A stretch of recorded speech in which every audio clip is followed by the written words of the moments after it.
It was a quiet afternoon at the National Cemetery, the kind of silence that presses into your chest and makes you instinctively lower your voice, a place where every step on the gravel felt like it echoed history. Tourists came and went, families with folded flags left flowers, veterans walked slowly with hands behind their backs. But there are always those who don't understand the weight of silence. That's when they appeared. 5 men, young and loud, their laughter cutting through the reverent hush like broken glass. They weren't there to honor anyone. They were there for attention, for noise, for something to brag about. At first it was small snide remarks, chuckles too loud, mocking salutes. People tried not to notice. Parents whispered to their children to keep their eyes forward. But when they stepped closer to the sacred tomb, where the guard walked his line in flawless, mechanical precision, a broken bar, that's when the disrespect turned into challenge.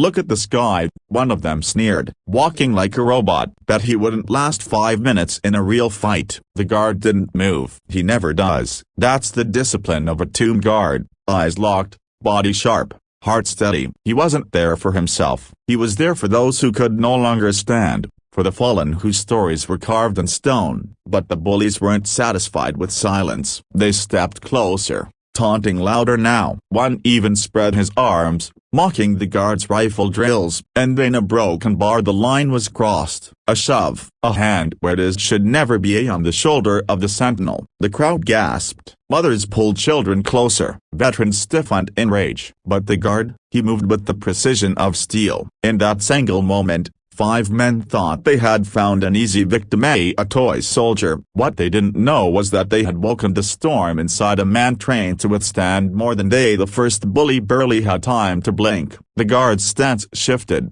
a clean, exact motion, rifle angled down, body forward. He didn't shout, he didn't curse. His presence alone was enough to change the air around him. The shove was returned.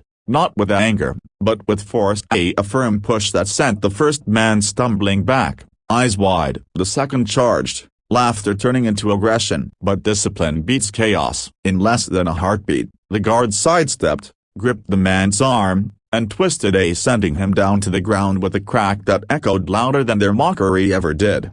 Gasps filled the crowd. Some clapped instinctively. Others covered their mouths in shock. But the guard, a broken bar, he didn't stop. The third bully thought numbers meant power. He swung wildly, but precision destroyed recklessness. The guard blocked, struck once to the chest, and the bully folded, when gone. Arrogance shattered. By now, the last 2 hesitated. They weren't laughing anymore. The crowd wasn't either. Every eye was locked on this sentinel who hadn't said a word, who hadn't broken discipline, but who had just dismantled 3 men in less than half a minute.